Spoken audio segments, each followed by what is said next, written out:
if you look carefully, there's also a cat outside. She wants me to give some more food, but she's becoming very fussy. Give her ham, cheese, that's, I don't know what she wants.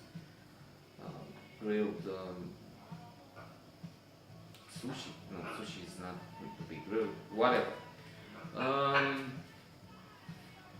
I'm trying to talk Eminescu now, poetry, but got a little distracted, sorry, by this cat. Which reminds me, in a way, of iar te-ai cufundat în stele și în nori și în ceruri înalte, de nu mai uitam în caute spre vieții mele. Astfel zise mititica, dulce netezind un părul. I-a spus adevărul, i-am râs, n-am zis nimic. Hai în codru, unde în vale stânga stă să se prăvale, vastia măreață, acolo un loc de pădure. Anyway, not to go on too long with something which is not for the language I chose, English. It has to do with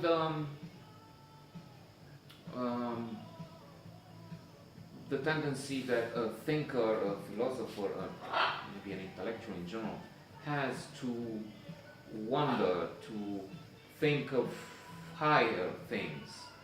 And then this lover, Mititica, young, perhaps naive, fresh, innocent, gentle girl,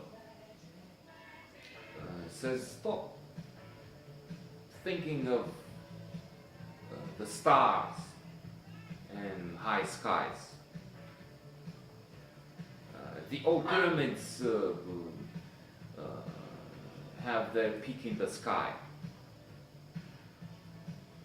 Don't look far away for your happiness.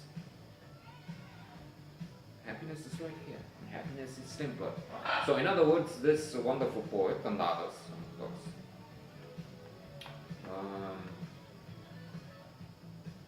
talk about happiness, explain how you get it, and he's right, anyways.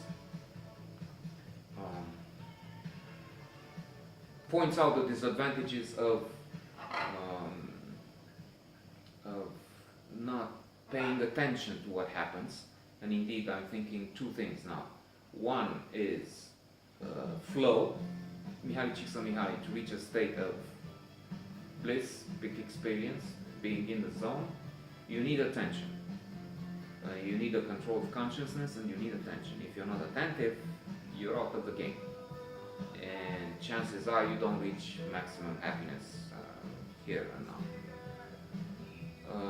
Then, among the rules pointed out, explained in her book, magical book, The How of Happiness, Sonia Lubomirsky, from the University of California, explains that, and others like her, positive psychologists and professors, that happiness, among the 12 rules, there's one which says savor the moment and pay attention to what surrounds you.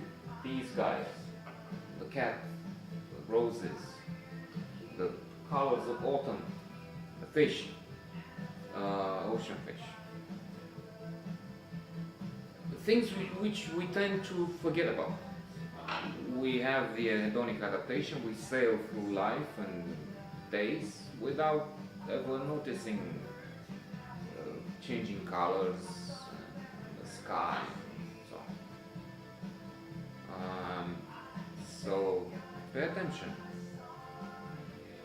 Nu căta în depărtare, fericirea ta e bine. There is a downside to this poetry, I was thinking earlier. And that is the sadness of it. And the isolation, which is embedded, if I can say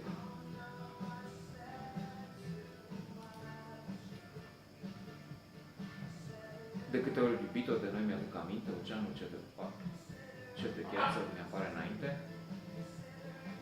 Sunt singur.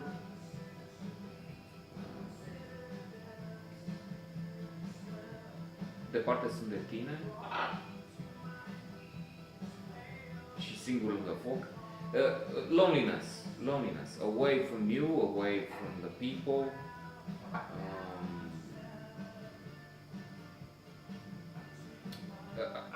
But that's in a way serious. It's like encouraging smoking. Worse, psychology, positive psychology in particular, has discovered that and tested this, that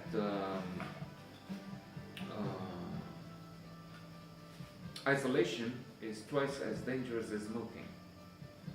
So the chances of an isolated person, chances of dying are twice as high as those that a smoker has. It's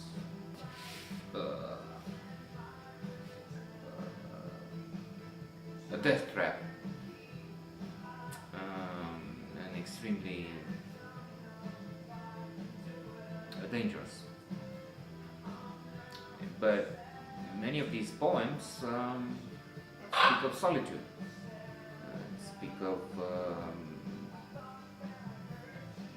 depression, longing for, and somehow, unfortunately, encourage a state of longing and